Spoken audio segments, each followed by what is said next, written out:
If you want to be successful this year, there's one thing that you need to make sure that you work on, and that is your mind, your belief system. And we are going to be talking about all of that today. What's going on? What's going on? It's your boy, Storyteller Jet, with another episode of the That So Fire Talk Show. And today we are bringing my boy back, Javier Carlin, on the show. He was here probably maybe a year ago. Just about. When the show actually probably at its infancy. So as we are starting a new year, there's no one better that I would like to bring on the show to impart his knowledge, because I feel like a lot of us have that hidden revenue inside of us that we can tap in and make sure that we are successful this year. So without further ado, help me welcome Javier Carlin to the show. Let's go. What's going on, ladies and gentlemen? Jet, man. Thank you. Such a pleasure having you again, man. I appreciate it, man. It's going to be an awesome conversation. The last time that we did this, I think we were planning to maybe go for 45 minutes, and it ended up probably being close to 2 hours. So be ready. It's going to be awesome. That's right. So Javier, before we get started, would like you to do a quick introduction of who you are. And then we'll get rocking. Let's do it. So what's going on, everyone? My name is Dr. Javier Carlin, originally a doctor of physical therapy. Have been through a few career and business transitions. And I was raised in Miami, here in the Tampa Bay area now, helping people to break through the unseen mental blocks that are holding them back from really tapping into who they're really meant to be. And so that's what I focus on now, helping entrepreneurs, professionals, leaders, anyone who really wants to unlock that inner edge. Yeah. And this is extremely needed as we are beginning a new year. And by the way, Happy New Year. If you're just tuning in to the show, happiest New Year. And I hope that you guys are going to be extremely successful this year. I wish you guys health, peace, joy, all of the good stuff. So Javier, one of the very first questions that I typically ask people is, what is their origin story? Yes. So let's start doing there. Paint a little bit of your journey for us.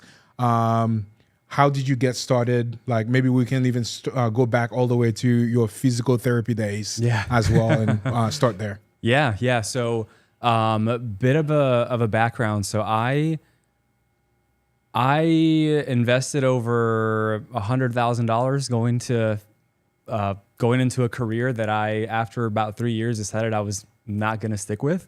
And so there were a lot of key decision points that happened that made me realize that I was meant for something else. So I went into physical therapy school, got my doctorate in PT school, in physical therapy. And I, like most people growing up, I was told that if you wanted to be successful, you had to get good grades, you had to go to college, you had to get the degrees. And for a while it was, either you're a lawyer, architect was thrown in there, you're a doctor, the main career paths. And I was like, you know what? I want to go to medical school. I like helping people. And back in the day, I was like, if you want to help people, you go into healthcare. That's how my mindset was framed. So long story short, I ended up going down the path of becoming a physician, talked to a few of them, realized that it was not for me. And I was a little lost, honestly, because I had prepared this entire time to become a doctor. So I asked a friend, at the time, a mentor of mine who was a couple years older than me. And I was like, I don't know what to do, man. Like, I'm kind of lost, right? I've got good grades. I feel like I can do anything that I set my mind to, but I don't know what that is. And so he was like, what about going into nursing school? And I was like, I don't want to be a nurse, right? It wasn't for me. He's like, what about physical therapy? So I was like, oh, physical therapy. I don't know what that is. What is it? And so he told me a little bit about it. I ended up shadowing a couple PTs, and I was like, you know what? I like health. I like fitness. I like movement. I think it's important. I can see myself helping people with this. So I wasn't really super passionate about it, but I didn't know what else to do. And I had to choose. I thought I had to choose something, right? A lot of the times we think we have to do something, which we don't. But at the time, that was kind of what was set for me. So I decided to go down that path. Fast forward 3 years into PT school. the backstory of why I was searching for something like that was my parents, which they're amazing, they get along so well. They had a business as I was growing up, and that business was doing really well up until the point where it wasn't. So they were doing extraordinary, like really, really amazing. They ended up going through some challenges, a divorce. And so subconsciously, which I know we're going to get into, I created this belief that if you are in business and want to be successful, you can also have a happy family life.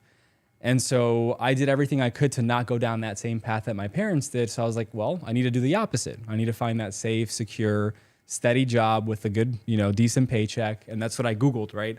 Google top 10 jobs in the United States. And physical therapy was like number 3. I should have looked up the highest paying jobs in the United States. Yeah. Right. Yeah. That would have been a better question. That was actually a very, very surprising to me. I had a conversation with our mutual friend Joseph in the show that is also a PT. I was flabbergasted. This is a big word about how much physical therapists made. Oh yeah. It's crazy. pennies. Yeah. Yeah. After all Training and all the investment that you've put into it. Yeah. It's minimal. So anyway, I went down that path subconsciously because I was trying to find something safe and secure. And the critical decision point for me was in my third year PT school. That's when I started to hear conversations around me, my clinical instructors, colleagues, professors, about how stressed they were, how undervalued, how underpaid. And I was overhearing a conversation about one of the physical therapists at the hospital that I was doing my internship in. And he was talking about how because of the financial trouble that he was in, he was on the verge of divorce. And so that was a big light bulb moment for me. I was like, wait a second. I went through all of this to try and avoid that. Right? It was an avoidance-based goal to try to avoid that very thing from happening. So I was like, wait, like what am I doing here? So I questioned everything. I was like, did I make the right decision? I'm already 6 figures into student loan debt. I'm about to finish. I can't quit now.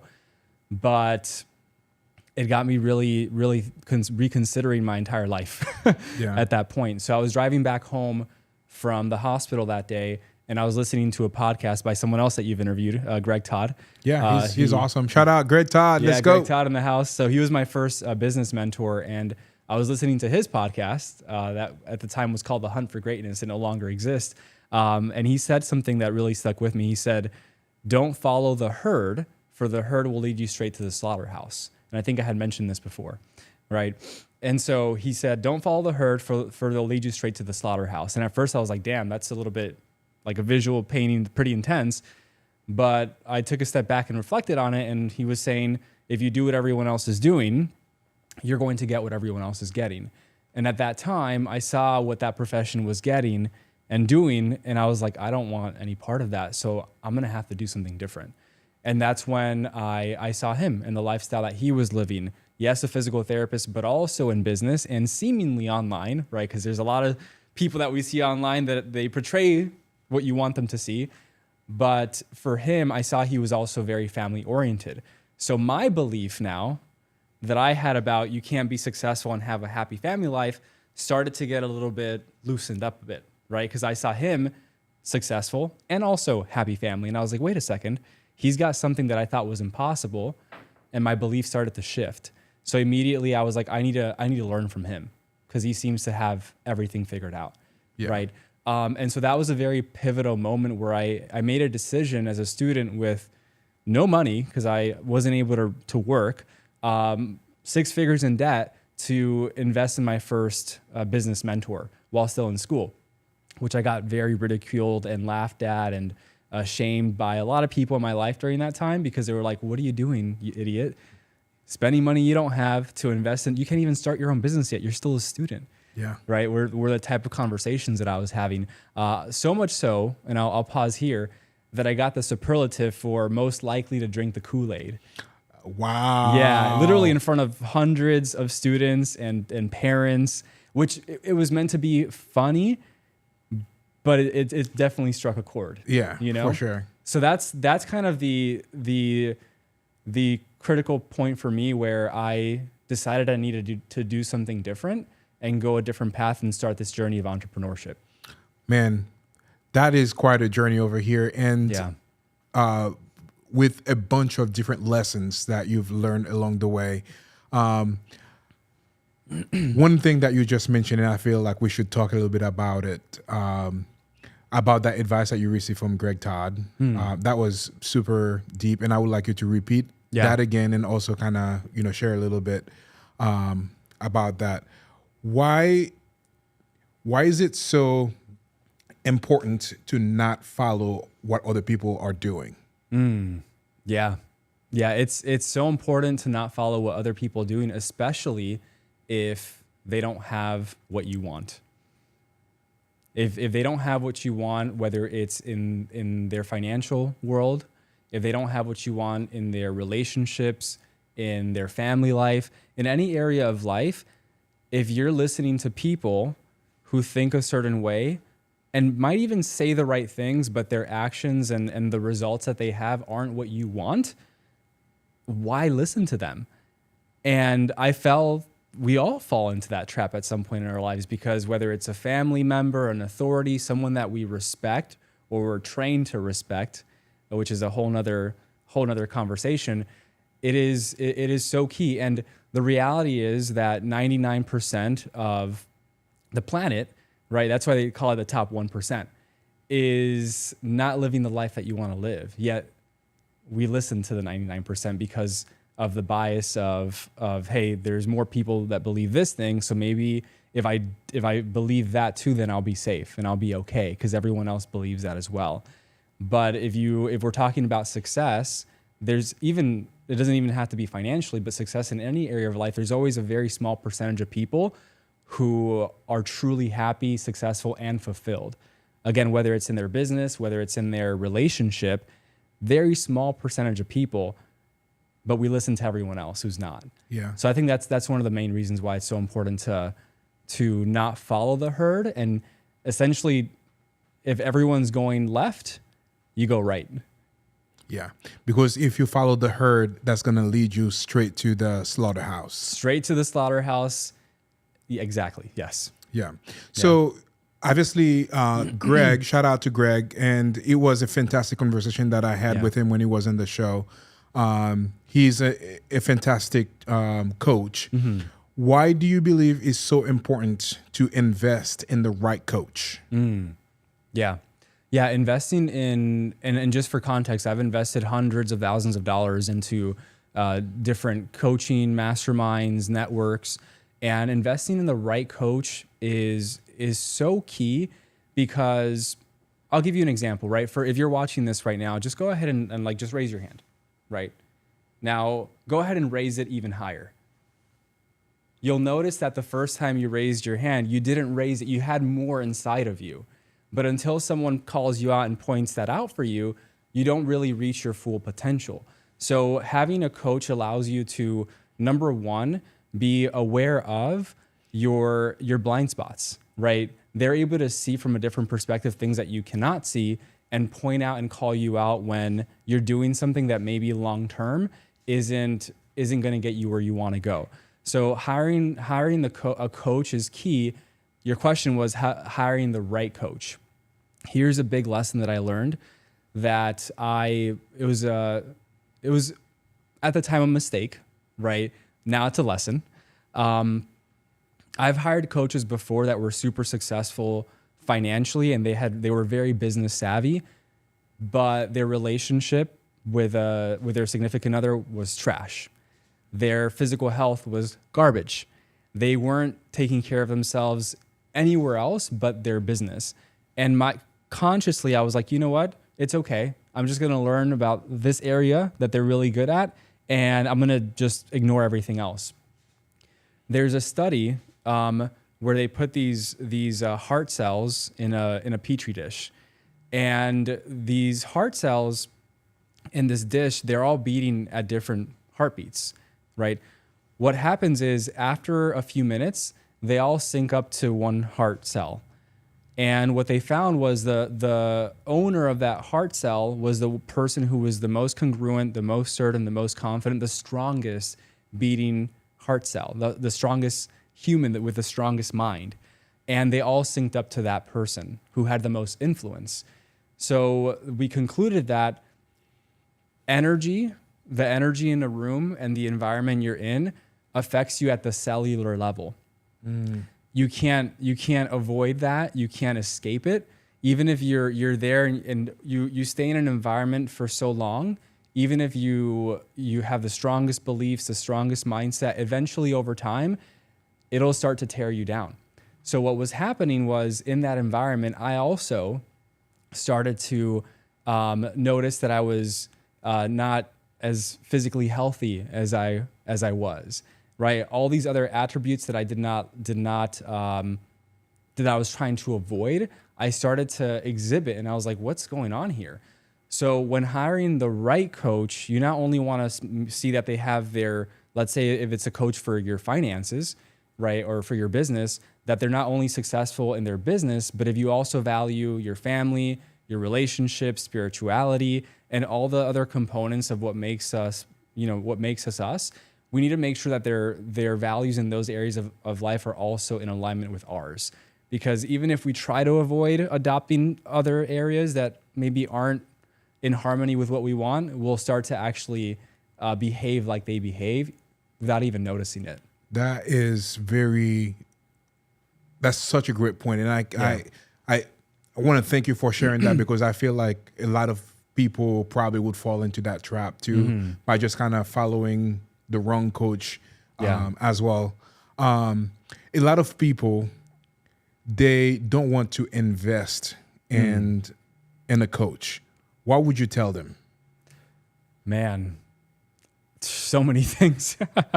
If you want the slow road, if you're okay with making all the mistakes, losing hundreds of thousands of dollars, if you're okay with just honestly not being able to accelerate your results, then don't invest in a coach, right? But if you want someone to guide you every step of the way, not necessarily to hold your hand, because there has to be a certain level of responsibility and ownership, right? We're all in charge of our own results, but to really show you, hey, I did these things and this is how it played out for me. Avoid this mistake, avoid this $100,000 mistake that I made. It's not only going to allow you to get there with less scars and less bruises and less injuries, but it's also going to allow you to get there faster than you would on your own.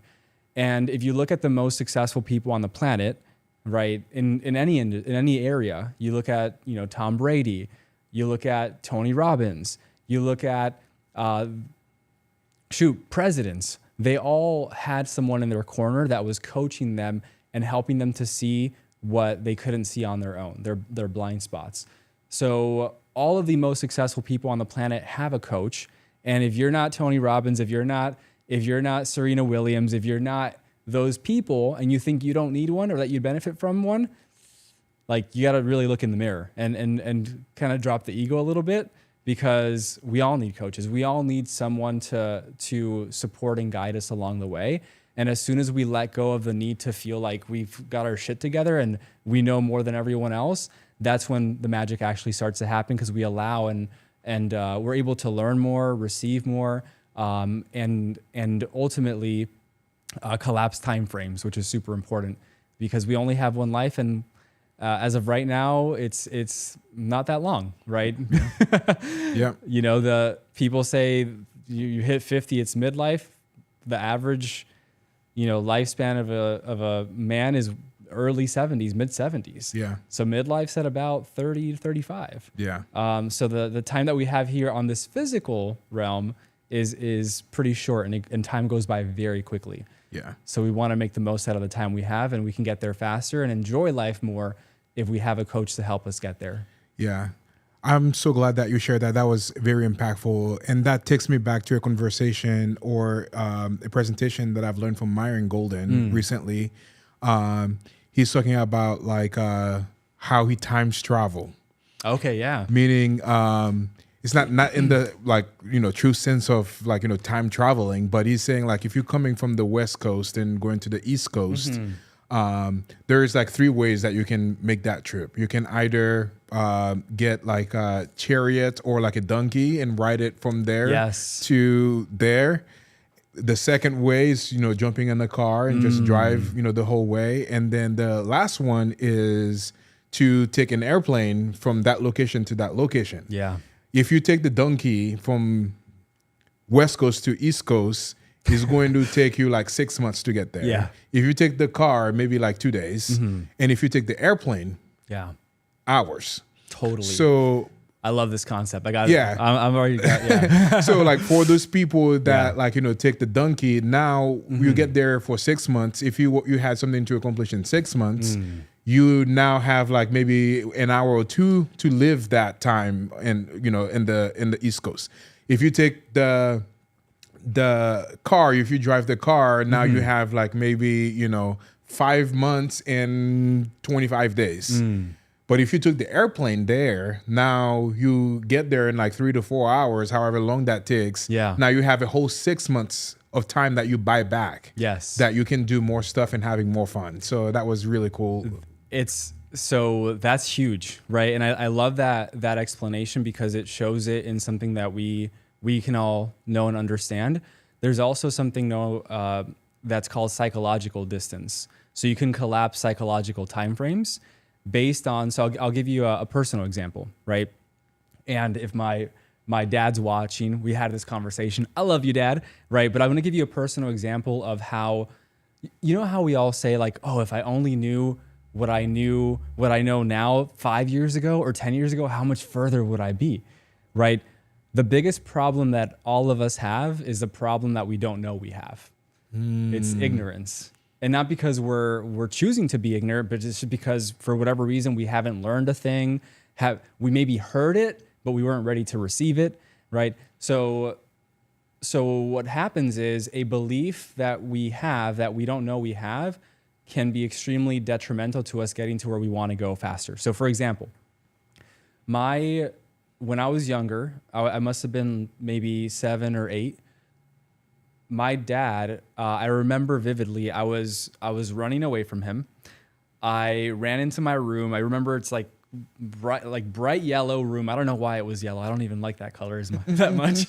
Maybe that's why you don't like it anymore. Maybe right? Yep. There you go. So yeah, exactly. So bright yellow room, and I'm running in there. I slam the door behind me, and obviously he opens the door, and I get a nice little beating, right? Which it's totally fine. I think. Well, we're not gonna go there. I'm good, right? Yeah. Everything's perfect, and I learned my lesson. The lesson, though, that I received from that moment as a kid was detrimental to me, which was I need to be scared of authority, because if I say something, I don't remember what I did, but if I say something that I'm not supposed to say, I might get hurt.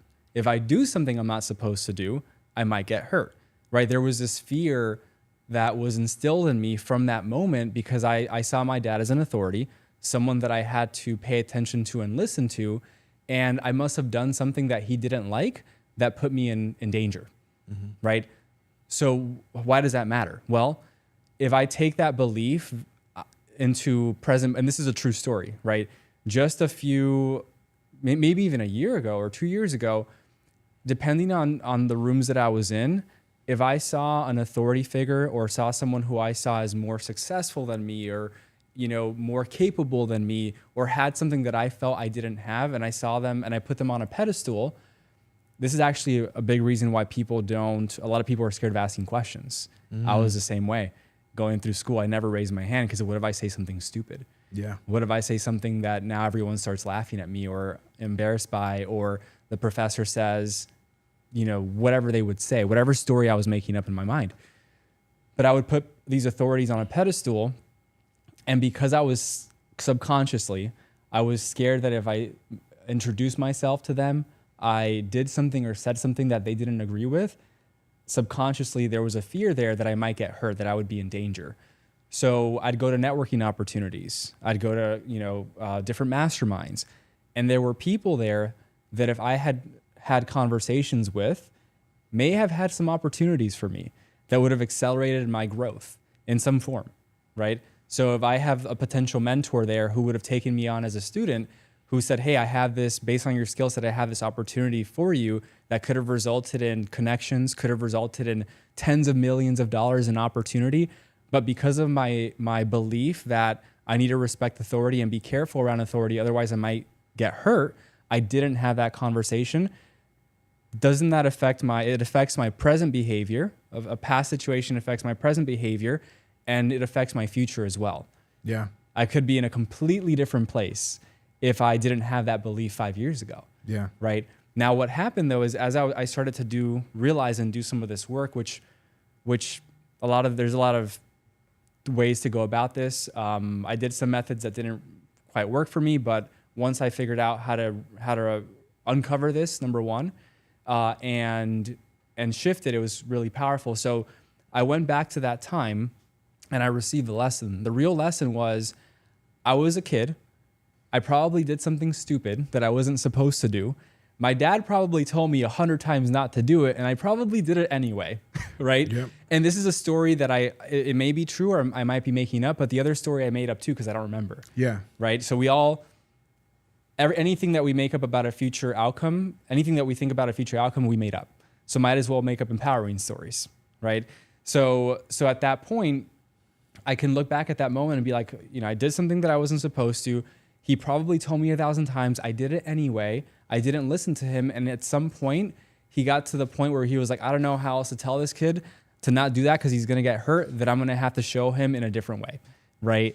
And then the slaps or whatever came, right? And so now the new belief is my dad was just trying to protect me from something that I was doing that I probably wasn't supposed to do. Yeah. All of that shift in that belief now makes me realize, oh, no one's going to hurt me. I can ask questions. I can do things, and everything's going to be okay. So now I go to a networking opportunity, right? I can meet someone at an event and be eye to eye with them and be like, hey, Dr. Javier, it's great to meet you, right? I'd love to have a conversation with you and see how we can support each other. Absolutely. And how I can support you. Yeah. And all of a sudden, because I don't have that fear of authority anymore, I'm not putting people on a pedestal, that opens up, that changed my current behavior, my current actions, and can completely change my future.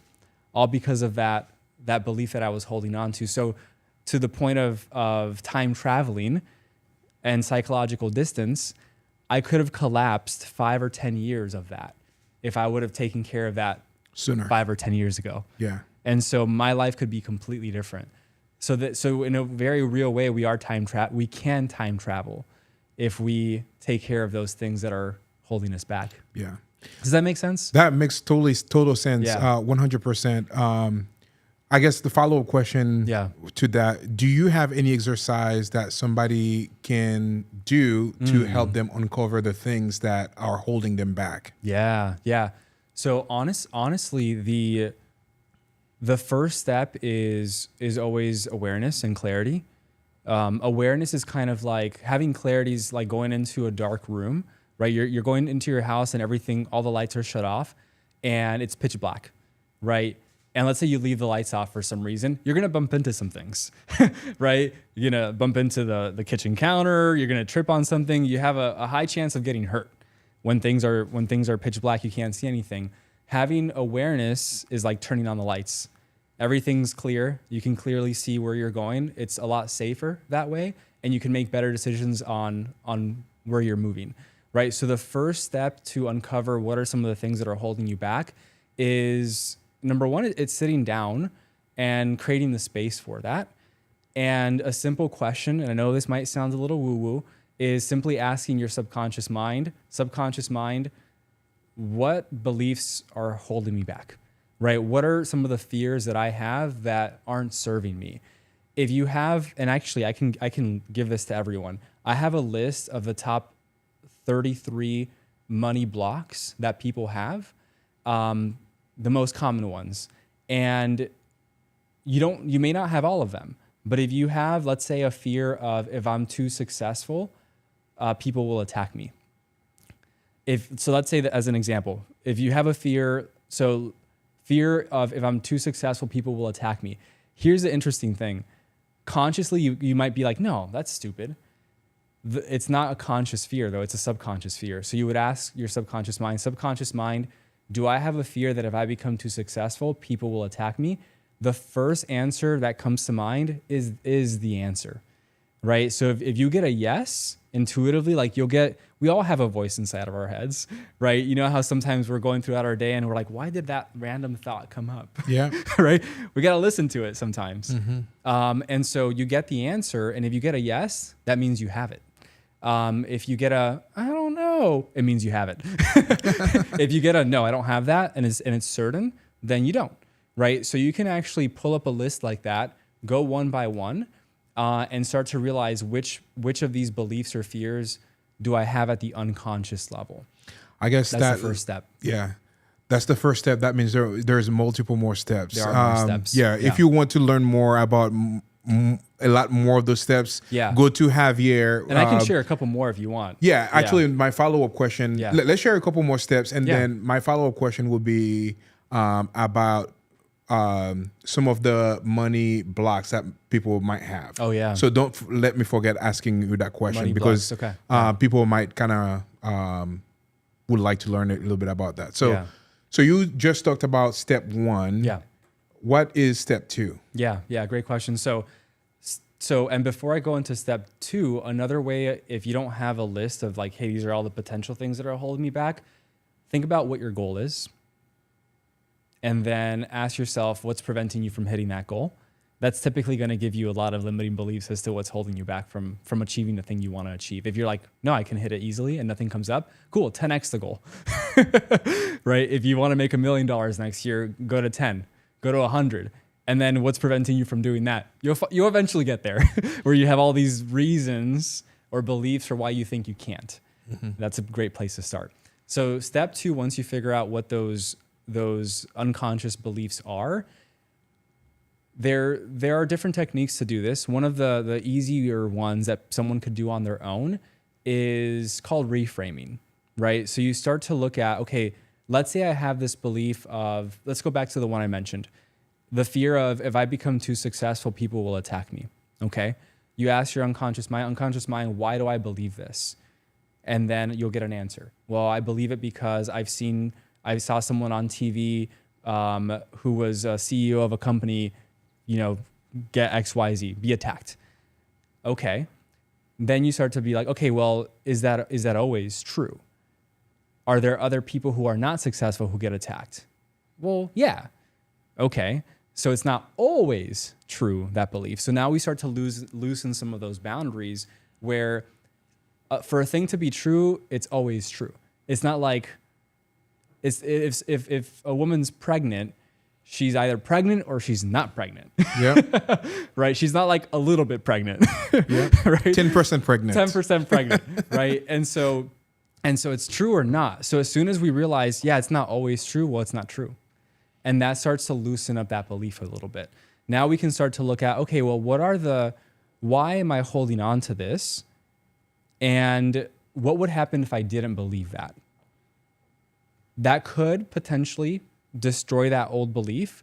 It could bring up some more underlying beliefs as to why we're holding on to that. What am I getting from this belief? Well, if I didn't believe that if I was successful, I wouldn't be attacked, then I wouldn't have the excuse of the fact that I'm actually scared to do X, Y, and Z, right? So it's possible that could be the thing holding someone back. It could also be something underlying that. So the second step, just to sum that up, number one is awareness. Number two is the release. So you take the fear, you take the belief, and then you start to question it. Why do I believe that? Is it always true? What would happen if I let this go? What would happen if I didn't believe that? And you start to loosen the grip on that. And now all of a sudden it goes from something that was a 9 or a 10 on a charge scale of like how strongly you were holding on to it to a 2 or 3. You might feel lighter after that. You might start thinking differently after that. And you definitely are able to take different actions after that. So that's a abbreviated version, but that's how you can start to loosen the boundaries on a belief like that. That was the bomb. I typically like to say that, if we can share one thing that impact one person from the show, that we are totally successful with the show. That was a really great takeaway. And thank you for sharing that. And I'm absolutely. sure that a lot of people, when they watch this, are going to be utilizing that, and that's going to impact their lives for sure. Yeah. What are some of the most common money belief that people have that are holding them back? Yeah. So some of the most common money beliefs that people have are, I need to work hard for money. That's a big one. Money doesn't grow on trees, which, funny enough, it's kind of, well, before it was digital, right? It was made from trees, right? But we hear these beliefs, we hear these things said from a very young age. Most of the time before the age of 7, 95% of our beliefs are before the age of 7. So we don't even remember when they were created. And if we want to get even more, it gets even more interesting when we realize that some of them were even before we were born. Just like we're getting nutrients and all this stuff from being in our mother's belly. She's hearing a belief, she's feeling an emotion, and we also experience that emotion as well. So back to the question of money beliefs, if at some point one of your parents was either told or said, it's so hard to make money, everything's expensive, right? We have to be careful with making too much money. We don't want to be seen a certain way. Or people with money are greedy. They're not spiritual. If someone has a fear that if they don't know what to do with the money. So if I make all this money, what if I lose it all, right? These are all examples of money beliefs and blocks that I more than likely, if you're listening to this right now, you likely have one or more of those.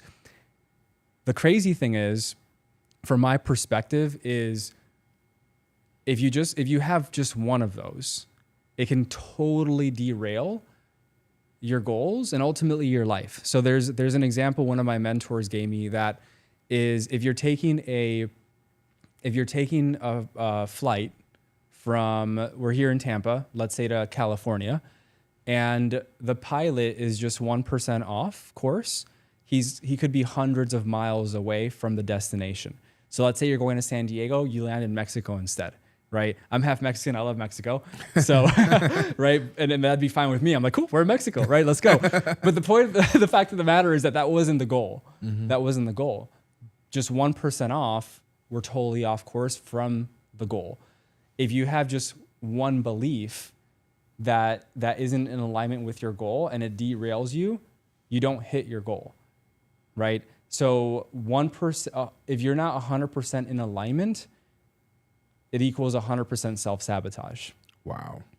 Yeah. So anything less than 100% alignment equals 100% self-sabotage.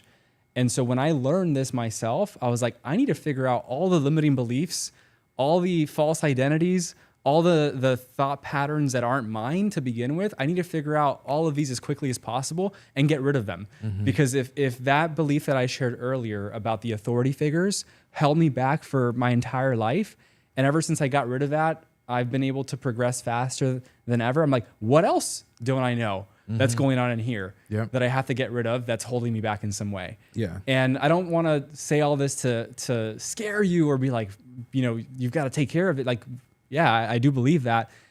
But I think that so many of us, we were talking about this earlier, right? Into shiny object syndrome, into, this shiny thing and this new strategy and this new tactic and this new thing that we can do.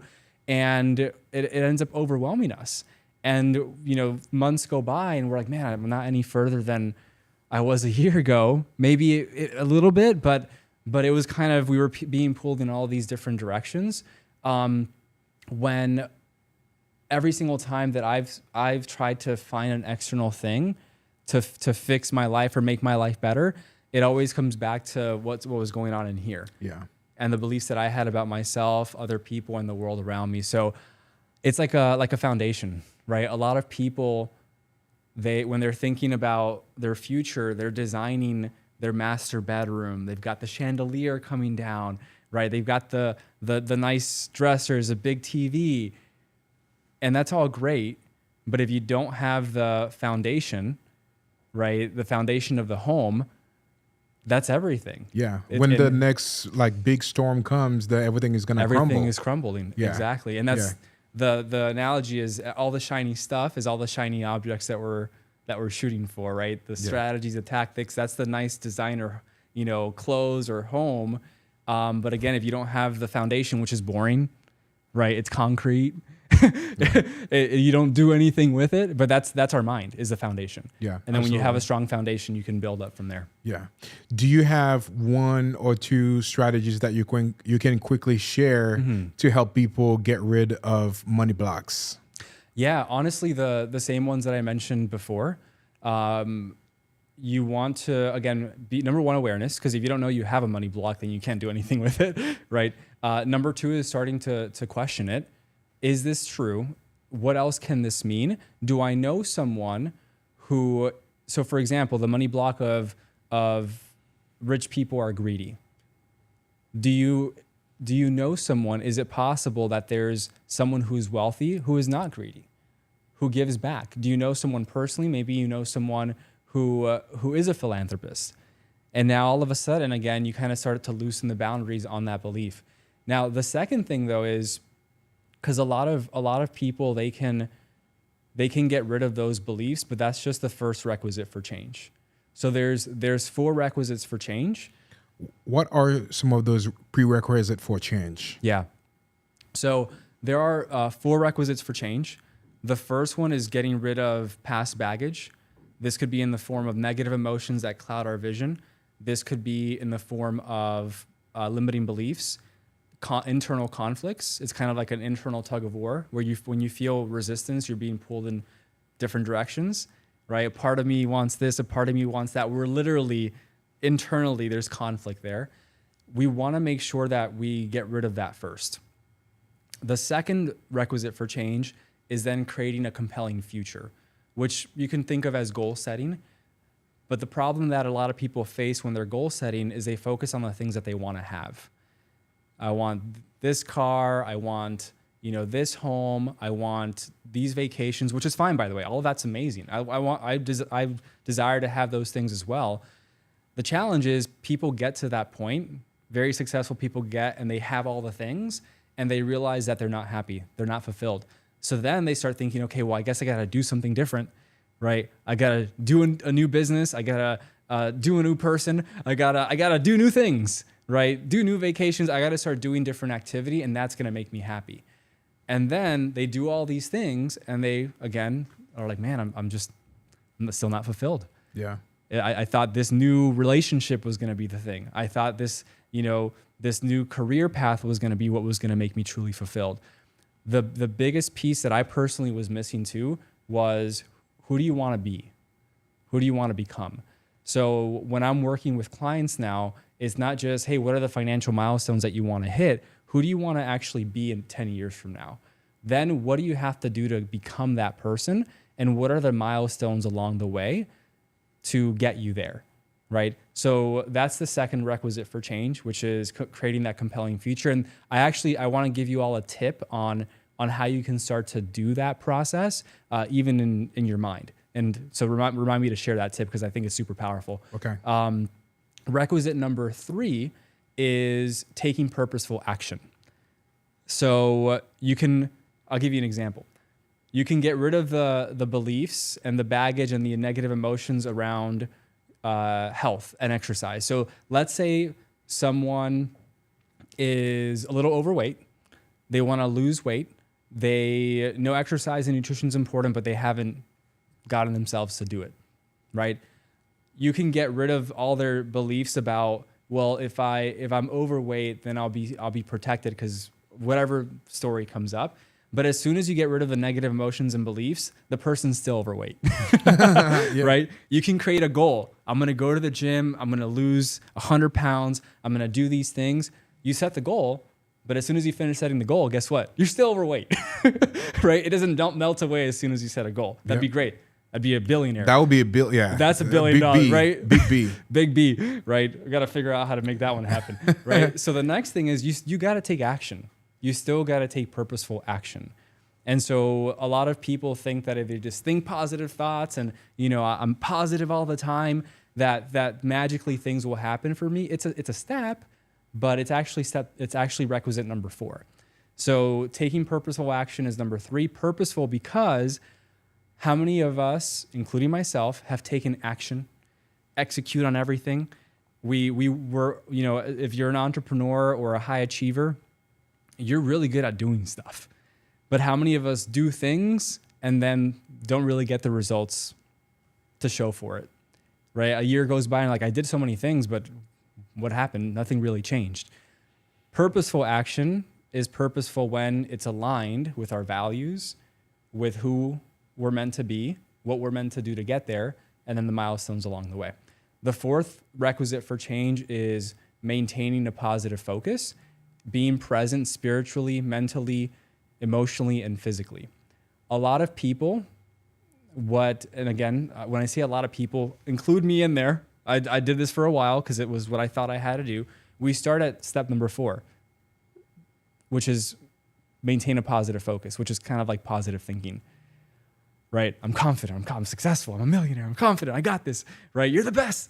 Look at yourself in the mirror and say, yes, you got this, right? But if you're not taking action, right, you're going to be a motivated idiot, as Tony Robbins would say. I'm motivated, but you're not doing anything. So you're motivated, but you're not doing anything. If you don't have a goal, it's kind of like if you're playing a sport like basketball and there's no rules, there's no outcome, you're just like running around in circles shooting balls, but there's like no target. Again, you're running around like an idiot, right, and not getting any results. And then if you've got rid of your baggage, you can feel really good, but you're not progressing. Yeah. Right. So this is why all these steps in that order are so critical and so important. And yeah, I think so those are the 4 requisites for change. That was awesome. I loved it. Yeah. And you mentioned that you had a tip that you wanted to share with some people as well. Yeah, I got 2 tips for you. So, all right. So the first one is, it actually has to do with like manifestation and what that actually means. Because Yeah. What does manifestation means? Manifestation, right? Manifestation, the way that we've been taught or the way that it's been perceived with like the movies like The Secret, and which are great because there's a lot of good stuff in there, but a lot of people had a misconception about it where it's like, okay, I'm gonna sit on my couch, right? I'm gonna sit back, I'm gonna close my eyes, and I'm just gonna visualize exactly what I want. Yes, I'm visualizing it. It's gonna come to me, right? And all of a sudden, you're there waiting and seeing for things to come to you, and it never shows up, right? That is not manifestation, right? So the process of manifesting what you want in this reality, it starts from the spiritual body, right? So we've got 4 bodies. We got the spiritual body up top. And you know how sometimes you'll get an inspiration, a download, right? You'll get this hit and you're like, oh, idea, right? Where does it come from, right? It comes from God. It comes from whatever your source is from a spiritual perspective, right? Imagine it's coming down from that. So you've got your spiritual body. You get excited. Now, that idea, that inspiration goes down into your mental body. This is where we start to think. And we're like, ooh, how amazing this is going to be when this works. I'm thinking about all the things I'm going to be able to accomplish, all the things I'm going to be able to do and have. And we start thinking positively about this idea. We get excited about it. Then it goes into the emotional body, which is the 3rd body, spiritual, mental, and emotional. In the emotional body, at first, we get excited. We feel motivated. We're like, oh my God, this is going to be the most epic thing ever. And something happens in the emotional body. Initially, it's excitement, and then some fear starts to bubble up. And then we're like, wait a second. I don't know if I could do this. This is a little scary. And if it's fearful, maybe it means I shouldn't do it. Maybe it means it's not really for me. Because why would I be scared if it was meant for me? And so what happens is we let these uncomfortable emotions bubble up, and then we go back into the mental body, and we start to overthink. And what happens is we start to cycle from overthinking to negative emotions to overthinking to negative emotions. All of a sudden, that inspiration, that fire we had, dissipates. And that is why people don't create the reality that they want, because they feel a little bit of discomfort. And especially if they haven't released the baggage, it's overpowering. So they're not able to manifest and create the reality. So what does manifestation actually look like? It looks like you've got the inspiration, the idea, spiritually it comes in. Mentally, you're starting to focus on how amazing this is going to be, because we're all making up stories anyway. Like I mentioned earlier, might as well make up empowering stories, right? Emotionally, cool. I feel, you can feel the fear, but also focus on the positive, right? How amazing this is going to be, the excitement, the motivation, the feeling of empowerment, power. And even if you feel the fear and don't have the tools to release it, at least for now, right? Once you let that energy go all the way through spiritual, mental, emotional, the last body is the physical. That's where you're actually taking action and creating from that, right? So that's the part a lot of people can't miss, is they get stuck in the emotional body, go back to the mental, and don't actually physically do something with it and physically create their environment, create their body, create their business. So that's that process, right? Now, when it comes to step number 2, and the second tip, I can pause there for a second if you want. Yeah. Any thoughts or questions? No, I think that was great. Keep going. Yeah, okay, that was cool. great. Cool. Yeah, I just wanted to make sure. So the second tip, and this is one I have my own neuro-linguistic programming, mental and emotional release coach, and one thing he constantly reminds me of is this. Have you heard of the study of the basketball players that were shooting hoops? And they were basically, so they did this study of these basketball players. It was 3 groups. Group number 1, they physically practiced making a free throw for an entire 30 days. Group number 2, they didn't practice actually physically making the free throw at all. They just mentally rehearsed it and visualized it in their mind every single moment, right? They just visualized it mentally. The third group, they did nothing. Okay. So we can kind of guess what happened to that group. So what happened was, after the study was over, the ones who mentally rehearsed making the shot every single time, they were either just equal to or higher than those who actually physically practice making the free throws. Interesting. They made more free throws than the ones who actually practice physically. The key there is you need to mentally rehearse making the shot perfectly every single time. Why would you do otherwise? You're visualizing in your mind, like, why would you not make the shot in your head? Right? But everyone does that.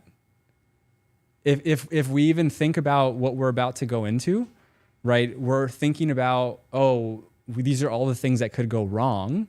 And then we step into the situation and, I guess all the things that I thought were going to go wrong went wrong, right? Or they don't even think about it and just kind of let it be. And then they think, I wish this would have gone better. But you never actually had the intention in your mind before going into that situation to make it the way you wanted it, right? So what my coach personally has been reminding me for every single situation that I step into is, if your unconscious mind doesn't know the difference between what's real and what's imagined. It doesn't know the difference between what's real and what's imagined. That's how the basketball players who were shooting the free throws, the unconscious mind, their mind didn't know the difference between them imagining making the perfect shot or actually shooting the shot, right? So how does that relate to you? Well, it relates to you because everything in your life, when you're creating that compelling future of who it is you want to be, what it is that you want to do, what it is that you want to have, you want to begin to mentally rehearse and visualize everything happening exactly the way you want it. Exactly the way you want it. So even going into this conversation, right? I spent an extra 5 minutes in the car. I'm like, I'm going to close my eyes. I'm going to set an intention for how I want this conversation to go. And I'm going to just visualize at the end of this, right? Us shaking hands, hugging, and saying, man, that was amazing, right? And that was all I needed to bring my energy up and feel excited about being here, which I was already excited, but really locking that in and making this the most powerful, impactful interview and conversation that we could have for everyone listening, right? So the tip for all of you is right before you're making a call, right before a big meeting, an interview, posting content, going to a networking event, actually take 30, even if it was just 30 seconds, a minute, and you close your eyes and actually thought through, okay, what is my intention for this? What do I want to see? What do I want to hear? What do I want to feel? What is the outcome I want from this situation? Your unconscious mind doesn't know the difference between what's real and what's not. You can become that person right now, bring that energy from that experience right now into this moment, and have a much greater chance of experiencing exactly what you want just by doing that. And I know for a long time, it's like it's been kind of woo-woo, but there's actual science and research that shows that when you visualize what you want and what you want going perfectly, it is more likely to happen.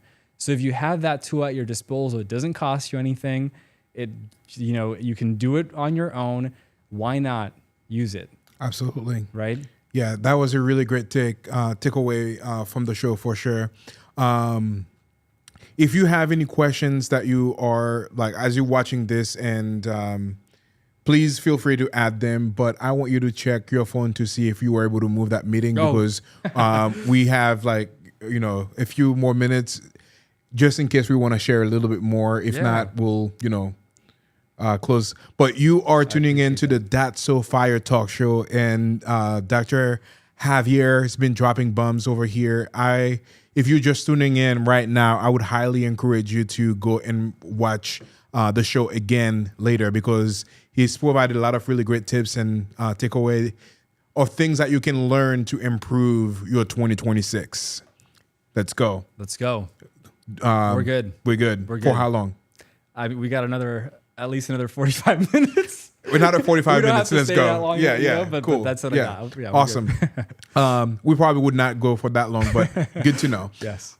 It's been really fantastic. All the things that you've been sharing, I've been really, really, really good and impactful. So now let's transition a little bit about mindset or like belief with sales. Okay. Yeah. Yes.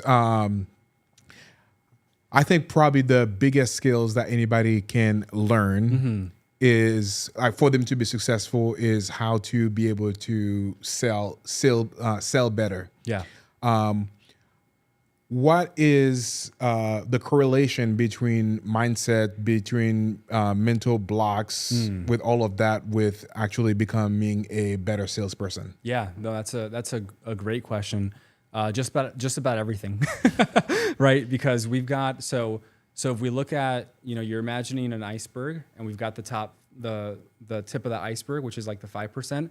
Like to paint a visual where that's the conscious mind. It's the logical, it's the reasoning, it's what we're constantly thinking about. And when it comes to sales, that looks like the skills, the strategies, the tactics. What do you say? What question should I ask?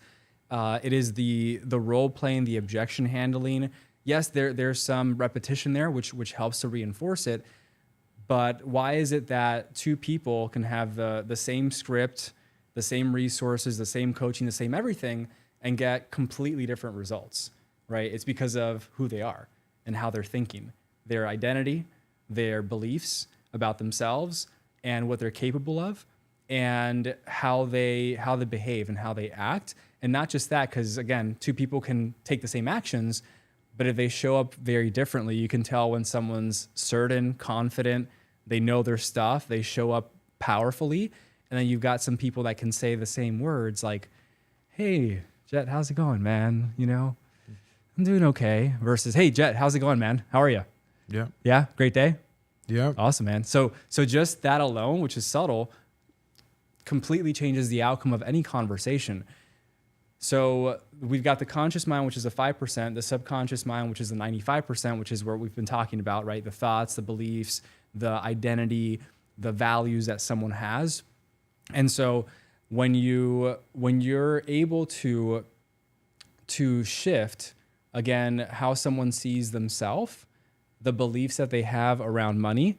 There are beliefs around sales, like we've all heard, people equate sales to, and for all of you car salesmen out there, this is just I'm sure you're not sleazy, but most people are like, oh, the sleazy car salesman, right? Pushy, aggressive. And so even having a belief like that at the unconscious level will prevent you from fully showing up to serve someone, right? So having a belief like that is going to slow down your ability to help more people and make more money ultimately. So I noticed that a lot of the sales training that's out there focuses on the conscious 5%, which is super important. It's been extremely beneficial for me. And I've also noticed personally that when I got in my own head, when I started to think that maybe I wasn't the best salesperson, that maybe I was going to be a little bit too pushy, and I started to fear what they would think about me for being this type of person or way, I noticed my own personal sales dip and drop. And I got to the point where I was like, I hope this call doesn't show up today. Wow. Yeah. Which and that's a very real thing that people experience. And if you're thinking, I hope this call doesn't show up today, can you see how that's a little bit self-sabotaging, especially if you're an entrepreneur who's still doing sales, if you are a sales professional or a sales leader whose life literally depends on sales, and you have a thought of like, I hope this call doesn't show up, that is not a good thought, an underlying belief to have. So I would say it's everything. Yeah. It really is. And what separates the top 1% from everyone else is that. Yeah. Yeah. What are some of the things that any salesperson can do right now to improve on the 95% of the subconscious level to ensure that they are better at sales? Yeah. So I would say for any sales professional, and if you're a sales leader with a team, what I would recommend that you do is you take an inventory of what are some of the things that you believe about money, about the sales profession. Let's just put it out all on the table. What are some fears that you have? And really, really start to lay all those components out. Once you take an inventory of that, two things. The sales leader will be able to then say, oh, this is interesting, right? We need to take care of this. And then you can go through a few of the steps that I mentioned earlier, which is this is more conscious work, but you can start to reframe a few of them for people. And then you can start to look at the top 1% and ask them, hey, what do you believe about sales? What excites you about sales? And then you start to take an inventory of all the empowering beliefs that the top players have. And they're going to be vastly different. The ones who are maybe plateaued or not producing what they want to produce, and the ones who are at the top 1%, their beliefs around sales, vastly different. So the key is going to be figuring out what those limiting beliefs are, removing them completely, getting rid of them, and then installing the empowering beliefs. And there's different ways to go about that, but that would be my biggest recommendation, because, and for those, I want to make this point as well, for those of you that are like, Javi, I don't need this, I'm rocking it, I'm making all the money, I'm top producer, I'm crushing it. What I've seen is that there might be some beliefs around managing and keeping the money, and also multiplying it without having to continue to work for it. So if you've made a lot of money, but you have very little to show for it, or you're constantly having to work for that money and not setting yourself up financially for the future with the right investments and being able to multiply your wealth, maybe you don't have beliefs around making it, but there might be some stuff that's limiting you around keeping it. I was talking to one of my mentors, and he told me that when he was younger, he made tens of millions of dollars, but he had this guilt around making that much money that as soon as it would come in and he would receive it, he would give it away. So it would come in, give it away, give it away, give it away. And after 10 years of doing that, he realized, what am I doing? And he noticed that there was a internal guilt there that he had about making so much money. So he was making it, but he wasn't keeping it. So that's a very real problem for a lot of people as well. So those are that's what I would start with, is again taking that inventory of what are they and starting to replace them with empowering beliefs that the most successful sales leaders and professionals have. Yeah. One thing that you talk about is mental focus. How do people gain mental focus? Yeah. You know, honestly, it comes back to, so we have our mind, and when we have all this stuff that's clouding our vision, we don't really know what's right and what's wrong. So I like to equate it to, and I'm going to use this one. One of my mentors, he'll give this example. Like, is it do you make better decisions when you're drunk or when you're sober? Totally when I'm drunk. I'm joking. Totally drunk, right? All the best decisions in our life you could make is when you're drunk. When you're drunk, 100%, 100%, right? No, obviously, you make better decision when you're not. When you're sober, right? You're more clear, you're more focused. So a lot of people, what happens is when they have stuff from their past, it's clouding their vision. They've got all this stuff going in their mind. It's kind of like they're mentally drunk. And when you're mentally drunk, you can't focus, you can't make good decisions. And so the reality is that you have to get rid of the stuff that's clouding your vision.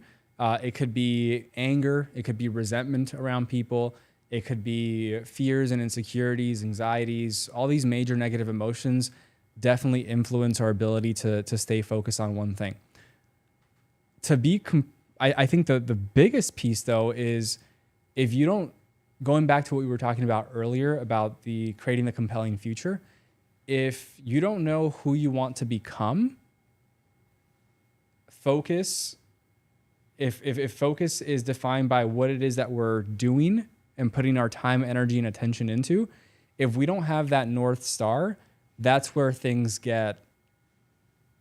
we're a little bit all over the place. So for example, if I want to become an author, right? If I want to become an author and I see an opportunity and I really want to become that person, and I see an opportunity to get help to become an author, my decision becomes very easy. Well, yeah, that's who I've chosen to become.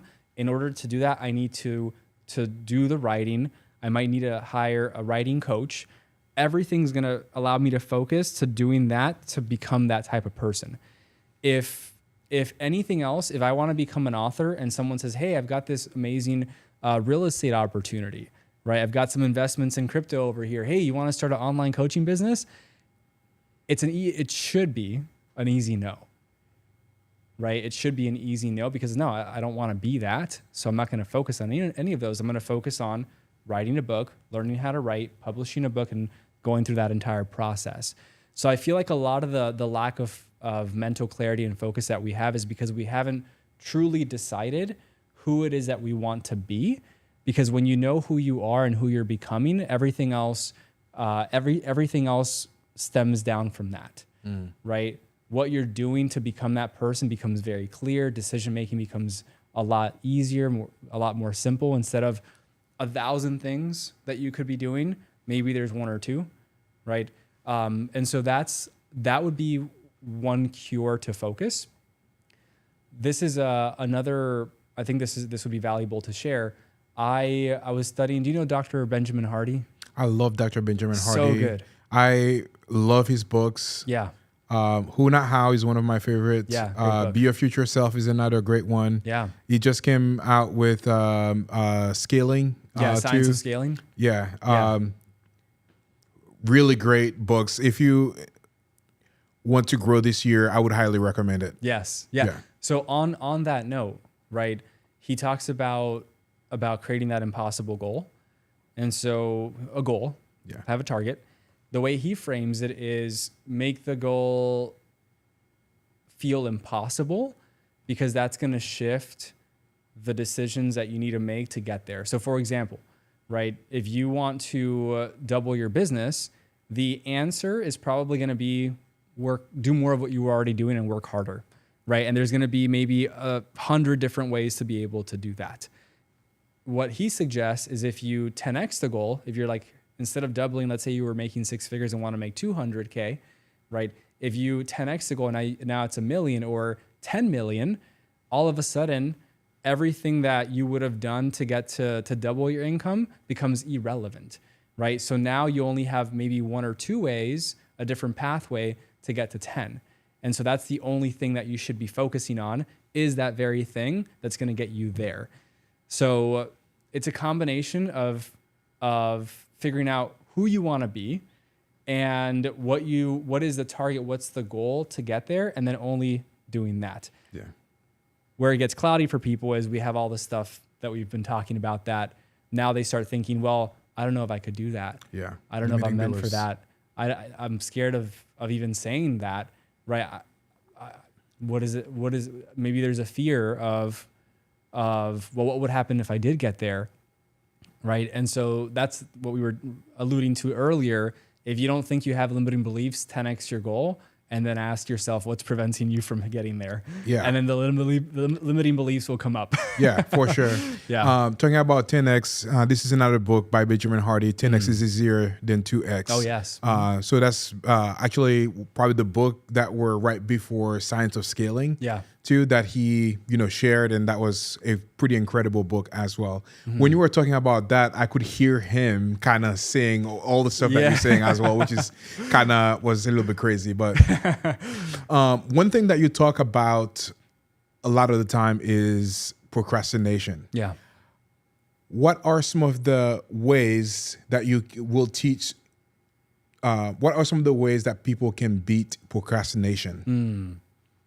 Yeah, that's a great question. It's so funny because in the line of work that I do now, a lot of there's strategies. We have a strategy for everything, right? Big picture, you as soon as you wake up, you put your feet on the floor, and then what do you do?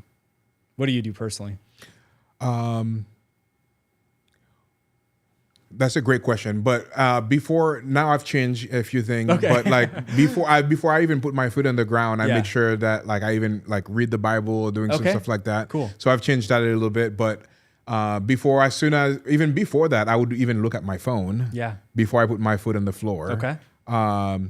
But now, as soon as I put my foot on the floor, I just go to the bathroom. Okay, yeah. I think I do the same thing. So Yeah. there you go. Right. So and then there's probably something else that you do after that. Right. So we have strategies for everything. Some of them are bigger strategies, some of them are smaller. So procrastination is just a strategy. There's a thought that comes up. We think something, then we likely feel a certain way. And then there's an avoidance that comes up where we're like, well, I'm just going to do this other stuff instead. And then that happens for a period of time where then we decide we either get frustrated, typically, we get annoyed, we get bored. Something happens at that point when we're like, all right, I'm just going to do it. Right. So procrastination is just a series of strategies and steps that we take unconsciously. So in order to get rid of procrastination, the first thing that we need to do is kind of like, how back in the day we had record players. You know what? Let's not go that far. CDs, right? You had a CD and they were pretty sensitive. So if you had a scratch on the CD or multiple scratches, what would happen?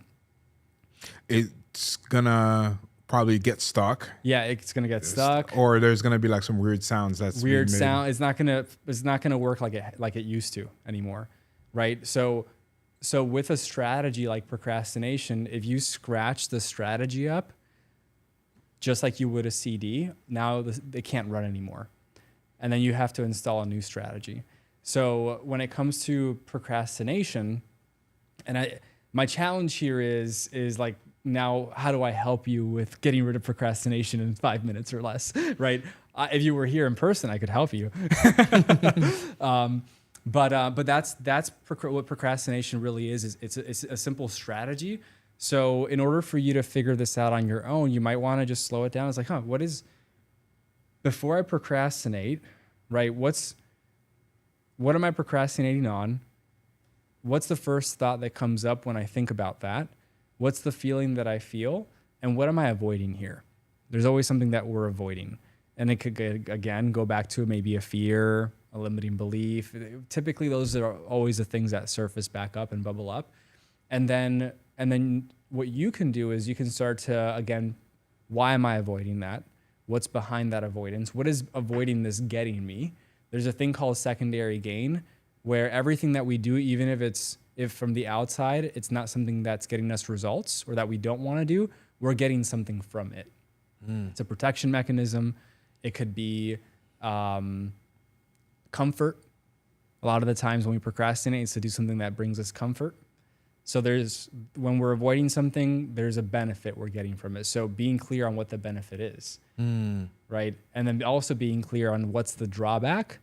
What's also the drawback of the thing that I'm procrastinating on, and what's the benefit of the thing that I'm procrastinating on, and on doing that thing, right? As you start to do that, it starts to neutralize the thing you were procrastinating on, and now you have a reason for why it's happening. Because a lot of people say, oh, I'm a procrastinator. Another mistake. I am a procrastinator. You've just labeled yourself and you're boxing yourself into an identity of a procrastinator. And now when you label yourself, you limit yourself. And when you label yourself, you put yourself in this box. Tony Robbins says the strongest motivator, the strongest internal desire in people is the need to stay consistent with who they believe they are. So as soon as you label yourself as I am a procrastinator, your mind is creating the beliefs and the thoughts of a procrastinator, and then you create that reality. So we have to, at an even deeper level, get rid of that identity, noticing that it's just a behavior, but it's not who you are. And you can break the behavior, because we all have had moments where we haven't procrastinated. Yeah. Right? So what's the difference there is what we're searching for. Yeah. Yeah. So we are today's day 8 or day 9th of the year. Yeah. We are at the early, we were in the beginning of January in 2026. Mm-hmm. What are some of the things that you would recommend people to do subconsciously? What are some of the work that they need to do to make sure that they have a very successful 2026? I love that. So in order for you to have a very successful 2026, I know the first requisite for change is releasing baggage, beliefs, fears, things that hold you back. I would suggest for you actually start with the goal. Who do you want to be in 2026? What do you want to do and what do you want to have? And I challenge you to 10x that goal. And then ask yourself, what would hold me back from getting that goal? Right? Because there's probably going to be a little bit of fear or doubt in that goal that you set. That's going to give you step number 1, right? Which is, what are all the beliefs that you have about why you can't hit that? What are the fears? What are the things that surface and bubble up for you? Take an inventory of that so that at least you have it, right? So now you've got your goal. You've got the inventory of the stuff that might hold you back from getting that goal. Go through the process that I mentioned earlier in this interview to start to loosen the grip on some of those beliefs and fears. And when you're building out your goal, I would start with, this is a really important distinction. Make sure it's all stated in the positive. So it's moving towards what you want, not away from it. If I say, don't think of a blue elephant, what happens? You think about a blue elephant. The unconscious mind doesn't process negative. So if you say, I don't want to be broke, your conscious mind is hearing, be broke, be broke, be broke. So when you're writing your goals, same thing. Tell it what you want, not what you don't want. And so that's a little pro tip when it comes to goal setting.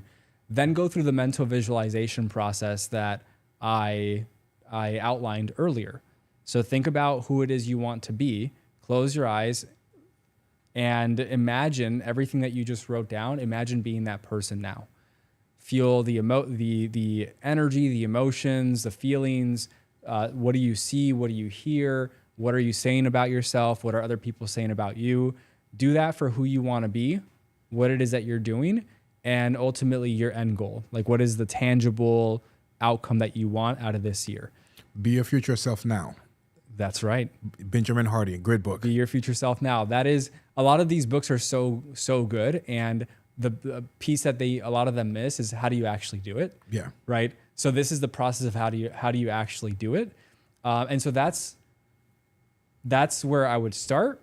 Once you know what's holding you back this year, work on getting rid of it. Have the compelling future that you're going for in 2026. Requisite number 3, take purposeful action. You got to do something. You got to take action. And number 4 is maintain a positive focus. How do you know what to focus on? You look back at, who do you want to be? What do you need to do? What's the end goal? And you only say yes to things that get you there faster. And that's what I would focus on in 2026 to get what you want. Boom. That was awesome. We are nearing the end of the talk show, but I think I have like maybe 4 or 5 more questions for you. So we'll try to keep those a little bit shorter. A little shorter? Okay, yes. So earlier we talked about the biggest beliefs that are holding people back. What are some of the biggest beliefs that are holding people back? And what is one quick tip to get rid of those beliefs? So one of the biggest beliefs that's holding someone and people back in general is the belief that they don't deserve it. Deserve what? Whatever it might be. And so the key to breaking that belief is to, number 1, identify what is it that I feel like I don't deserve? Where does that belief come from? Is that belief true? What would happen if it wasn't true? And what would it mean about me if I didn't believe that anymore? Right? So you go through a series of breaking down the belief of I don't deserve it. And why that's such a big one is because if you don't believe you deserve something, even if you think you want it, you're always going to be self-sabotaging. So that's one of the main ones I hear a lot. Yeah. Let's talk about the one about working hard versus focusing on one thing, that belief system. Yes. So when we again don't know who we want to be and what we have to do to get there, we are, especially high achievers and entrepreneurs, we execute, we take action, we like building things, we like learning things. And while all those are great traits, they can also derail us a bit. So what I've been learning for myself personally over the years is I like to create. I like to build things, and that naturally creates more work for me. Versus what the most successful people do is they focus and choose one thing to focus on, and they do that extremely well. They optimize it, they get feedback, they optimize it, they get feedback until they get the result. Because the fact of the matter is that everything works. You just need to pick one and make it work. So that's one of the biggest beliefs that I also believe underlying is because we believe that we have to work hard to make money. And if things are too easy, too simple, then that must not be the path. So that's the underlying belief of why most of us are working way harder than we should, as opposed to choosing the focus, simple path. Yeah. Let's talk about the belief of adding more versus doing less better. Yes. So I would say very much in the same context of that, right? Most of us, when we think we need to when we have a goal of progressing and making more, creating more wealth, right? Even in relationships, in any area of our life, our habit is I need to add more to my plate, right? So I'll give you an example for people who want to improve their mindset and their mental health. They're like, I need to add more. I need to meditate. I need to do cold plunges. I need to listen to positive affirmations. I need to listen to a YouTube video with Tony Robbins yelling at me or Grant Cardone. I need to add more. And the reality is, what we actually need is we need to get rid of. We need to remove. the beliefs. Get rid of the negative emotions that are clouding our view, that are causing us to make decisions like we're drunk. We need to do less and do less better. Optimize what's working, and it not only becomes easier, it becomes more efficient and more effective, because where focus goes, energy flows. So if your focus is simplified, you're able to move forward, you're able to actually get more out of it. Boom. So 3 to 5 more questions. Okay. The very first one that I always ask people coming on the show is, if you had to share $1 million advice to anybody watching this, what would that be? Learn how to think like a millionaire. Boom. Can you expand on that?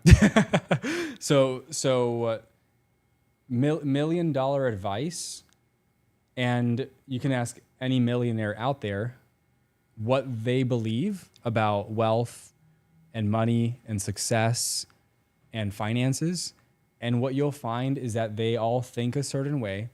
They all have certain beliefs. They all have specific ways of doing things. And if you ask everyone else, you'll notice that they likely have the opposite beliefs.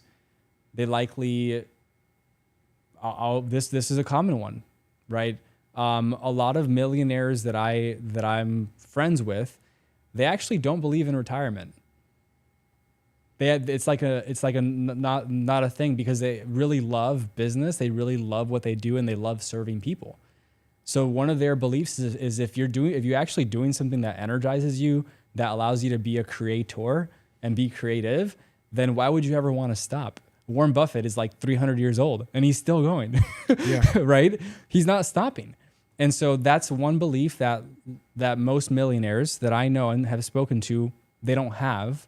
They can choose to. They have options. If they're like, hey, yeah, I don't want to work this year or this month or whatever, they have the option, but they're not working towards that paradigm of, I need to retire by this age, because they've hated what they've been doing their entire life, right? So that's an example of how, if you think like a millionaire and you are excited about what you're doing, you're creating, it brings you life and energy, then you'll be able to become that person as well and maintain that life, right? So that's, in a nutshell, that's what I would say is the millionaire advice that I've gotten myself is you need to think differently.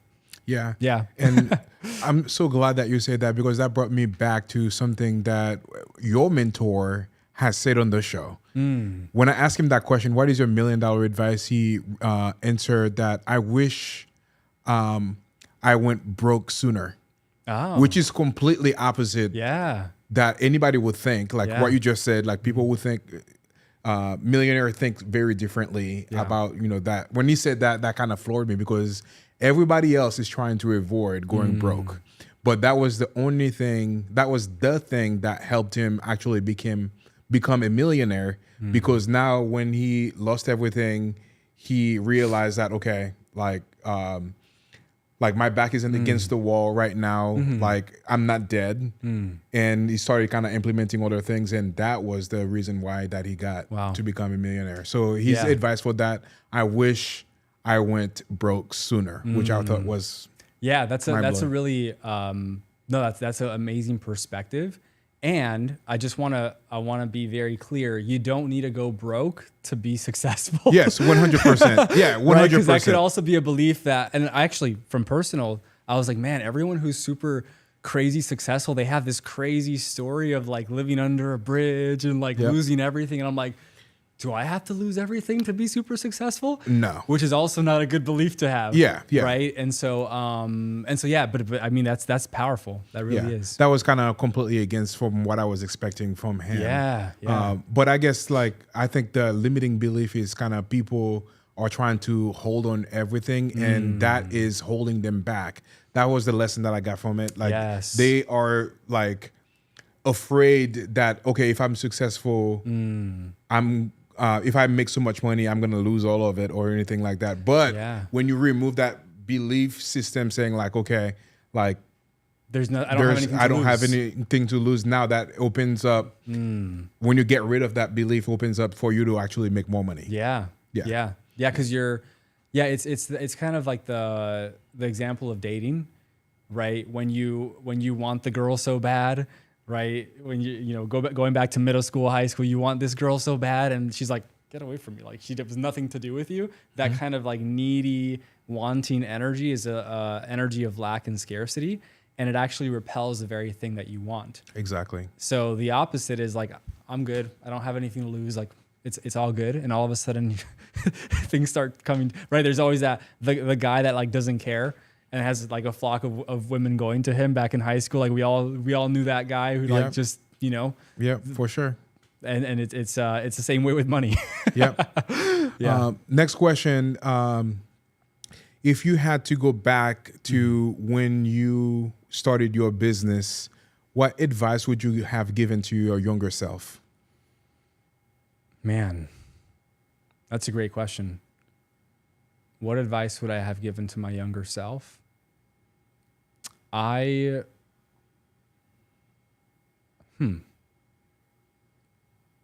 it's getting me to think, because there's I'm also thinking through like, what would I have been ready to receive? Yeah. Because That's a very good point. Yeah. yeah, because I don't, my younger self, there's so many things I would have said. I don't know if he was ready to hear it though. And I want to shake. Okay, listen up. But let's say he did. Let's say he did receive. I would say that the most important thing that you could do is work on yourself, know what you want, and ultimately do everything in your power, ethically, morally, to become who it is that you feel like you really have the potential to be, and don't let anyone hold you back from doing that. Because I think that for so many of us and so many people, we've been told by, whether it was friends, family, colleagues, just people in our life, what was possible and what wasn't. And I definitely had a lot of labels that limited me from actually seeing the truth. And another short one would be, raise your financial IQ. Look at numbers and enjoy finances. I think the public school system and the traditional educational system, they set things up in a way where most people hate math. They introduced letters into numbers to get us more confused, which most people don't use.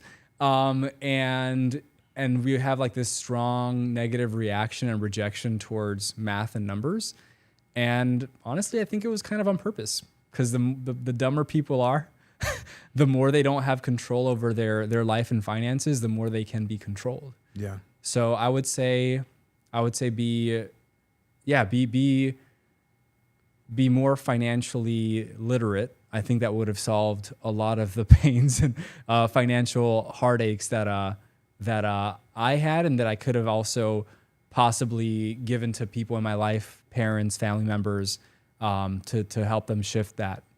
Yeah. What is the biggest lesson that you've learned over your entrepreneurial career? Biggest lesson that I've learned is mindset matters more than anything. Yeah. And I say that not because I'm doing that now, but because there was a point where I had one of my coaching businesses, and for the years that I was running that, I was very much focused on strategy and tactics. And I would tell my clients, like, just put your feelings aside, like, just do it. You have all the resources you need. I've got everything, all the strategies, the templates, the scripts, the checklist, like, it's all there. Just freaking do it. Just do it. And that was my mindset, right? I was like all of these thoughts and things that are coming up for you, like, just push them to the side. And if you just take action, it's going to solve everything. And it didn't. It didn't solve everything for them. And it also caused me to plateau big time. So I had a lot of coaches that were very heavily invested on mindset. And I was like, come on, like, just get to the good stuff, right? Like, just tell me what to do. So I would say I would say figuring out what those things were that were holding me back from a mindset perspective earlier on, that's the foundation. That's where it all starts. So I would put a much heavier emphasis on that for sure. Yeah. Yeah. What is one book or one resource that have made the biggest impact on you? Man, I'm going to give you one that I read recently. That's called the Science of Getting Rich by Wallace D. Wattles. And it's a short book. It talks about the mental program for a wealthy and happy life and how to install that. And it really solidified a lot of the concepts that I've been learning and that I've shared here today about how we have a lot more power and control being created in his image as creators. We have the power to create. We're always creating things, sometimes not intentionally. And so it really helped me to realize how much more power we have and how important what we think, what we say, the words that we use, where our intention is going, how much more time, energy, and effort we need to put into that. Because if it is true that you can think and grow rich, that you can think and create your reality, there's nothing more important than that. And we all have things, behaviors, actions that we're maybe not proud of, that aren't serving us. And we also have the real us, right? The higher version of us. We're confident, capable, powerful beings of light, if we want to go quantum physics. So we're really capable of doing anything that we desire to do. Yeah. It's all right there for us. So that book helped me. The Science of Getting Rich helped me to remember that. Yeah. That was awesome. One thing that you said on that I would like to, I guess, like extrapolate, or that reminded me of something that I've heard from Myron yesterday.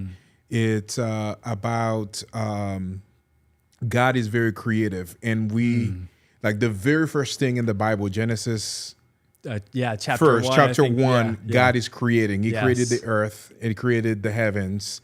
And the same chapter, God created us in his image. Yeah. That means we need to be creative as well. Yeah. So we are creators. So that kind of reminded me of that conversation that I had yesterday. And honestly, that's where I learned it from. Oh, cool. That's where I have a lot of thanks to give to Myron, because I had gone through a lot of experiences in my life that had pushed me away from religion and spirituality, because I saw some things that I was like, I don't know if that's how things, like if we're all about like love and helping people, there were some things that I was like, that doesn't seem like there's a disconnect there.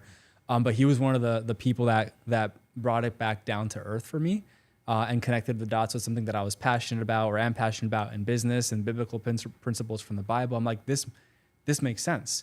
And so that was, in the last few years, he's been super helpful in connecting those dots for me as well, in terms of our ability to create, which is another thing. You guys can probably tell I have a lot of things against the traditional education system, because I feel like they kind of do take our creativity away when they tell us, oh, there's the right way and the wrong way of doing things. And you might have the same answer, but if you don't do it my way, you're wrong. Mm-hmm. And so a lot of people are made to feel like they're not creative beings, and we all are. Yeah. Because of what you just said. Yeah. We were made on the image of God, and God is creative. That's the very first thing that he did. Very first thing, which means that we're also creative and creators. So that, I go back to that a lot. Yeah. Yeah. Well, man, that was such a pleasure having you back in the show, and very timely too, to kind of really have that conversation at the beginning of the year. Yeah. I love the part where you were sharing about how to set goals and how to conquer 2026. Yeah. And a lot of people, I know, they're focusing on goal setting and doing all the other stuff without actually doing the hard work, doing the things that actually are going to help them achieve those goals. So super grateful that you were able to come on the show and share a little bit about some of the knowledge that you I have. could do a whole masterclass on goal setting. That would be an hour right there. Yeah. You see, he's already planning for part 3 of the podcast. Next one will be around goal setting. I like maybe masterclasses. what we'll do another part 3 during the year. And then next year, January, let's schedule it. And then we'll plan one to talk about goal setting. Perfect. Or Yeah, maybe in that's- December to help people kind of prepare. That'd be a good. that's a great time. Great Yeah. time to do it. Yeah. Yeah. Another thing that we wanted to chat about on today, which was kind of, mindset, belief settings around marketing. And we didn't even get a chance to talk about that. So that could potentially be part 3. So Yeah. I hope you guys learned a lot today on the show. That was a masterclass. Obviously, Javier is such a giver, like giving you guys like tips and tricks and steps and things that you can actually implement, which is all the types of people that I want to come on the show. So that's why he came back for a second time. So thank you for coming here and sharing your expertise. And for anybody that wants to go deeper and that wants to learn more about you, how can they get a hold of you, or can they get in touch? Yeah. I think very, very easily, if you'd like to get a hold of me, I'm on Instagram, Dr. Javier Carlin. It's me with a yellow background. Or I've been more heavily invested on LinkedIn as well, and Facebook. You could really find me in any of those places, but just shoot me a message very casually. Let me know what was the number one insight or takeaway that you got from today's show. And yeah, I'd love to hear from you. Yeah, I guess I have one question. Yeah, please. Why did you choose yellow as part of your background on Instagram when that's not your favorite color? You know, that's a color that you hate because of your room. That is an interesting. I guess I got rid of my baggage around it. Yeah, that's correct. Well, it makes sense, right? I got rid of that old belief about that experience. Yeah. And so now I don't have. I joke around with it now, but I guess I don't have baggage around yellow anymore. There you go. The power of working on yourself. Yeah, 100%. Yeah, such a pleasure Good having catch. you, man. And I hope you guys had a takeaway or two today. And I hope you going to utilize a lot of these things that the past 4 shows that we've had this week. The first week of January has been extremely powerful. And I hope that you guys are going to tune in and watch all of them. Make sure you go to Instagram, follow and LinkedIn, and follow Javier if you want to learn more. There you have it. I hope you guys have a fantastic year, and I pray that you are going to crush all of your goal, whether it's health goals, financial goals. 2 things that I really like too, which are a lot of people may not be wishing, that is peace and joy. So I pray that you have a lot of peace, a lot of joy, Yes. and massive success in 2026. Let's go, baby. Let's go. That's so fire. Hey.